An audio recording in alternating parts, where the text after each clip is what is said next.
Our next speaker is Dr. Michelle Storms.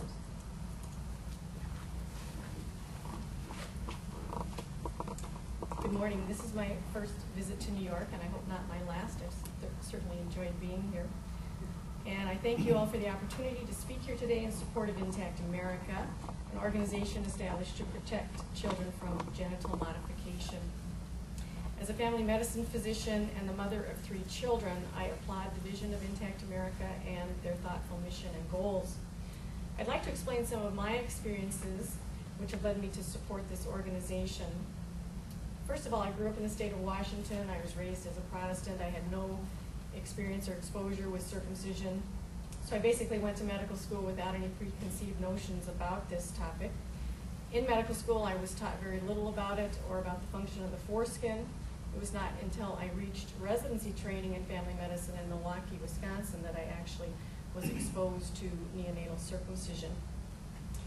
And at that point, I was expected that I would observe a circumcision being done, and then I was expected to start performing them, and then I would later be teaching residents how to do them. My senior resident who taught me my first circumcision indicated that there was no medical reason to do this. He said this was strictly for societal or cultural reasons.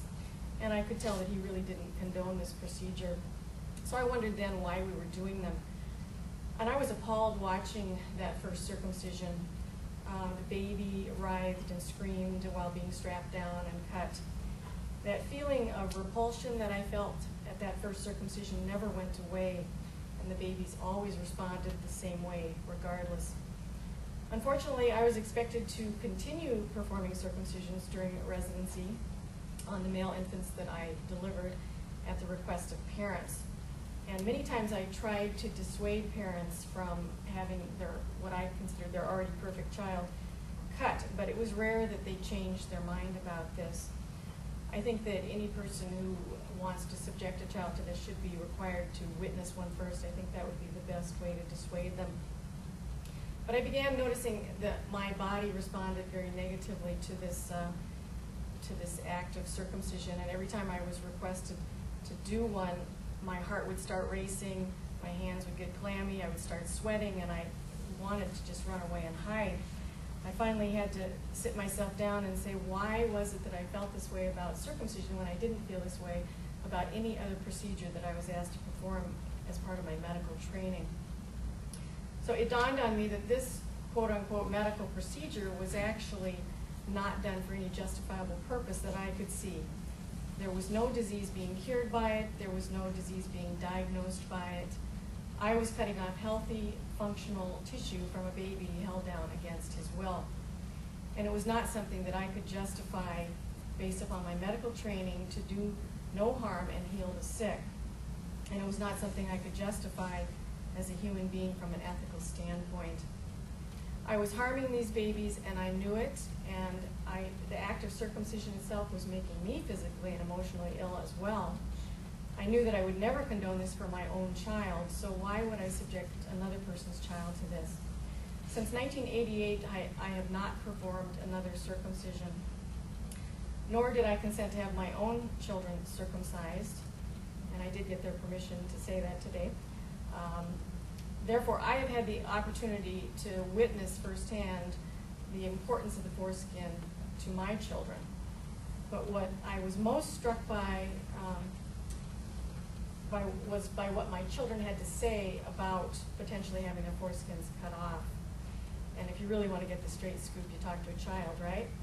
So they said to me, the first thing they would say is, well, why would anybody do that, Mom? I mean, this is crazy. This is a normal part of my body. I like this part of my body. Don't they know there's nothing wrong with this? And why is this legal? Why aren't there laws against this? When they became adolescents, they even told me that their friends who were circumcised said to them that they wanted to have a foreskin too. And they said to both my husband and I that they wanted us to do something to stop this, and so that's why I have gotten involved.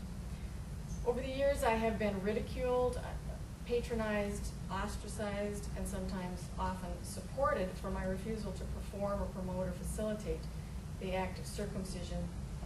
I routinely speak out against this procedure to the parents of my patients who often don't know that circumcision is not required, It's not medically indicated, and it is not more hygienic. I have counseled and supported the resident physicians that I train as part of my family medicine residency program. These residents are often from other cultures and countries where they do not circumcise. Many have opted out of doing circumcisions because they too are appalled by this American custom.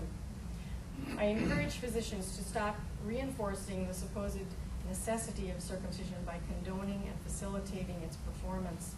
But most importantly, I emphasize that removing healthy tissue from any person without their consent is harmful, unethical, and violates the Hippocratic Oath and basic human rights.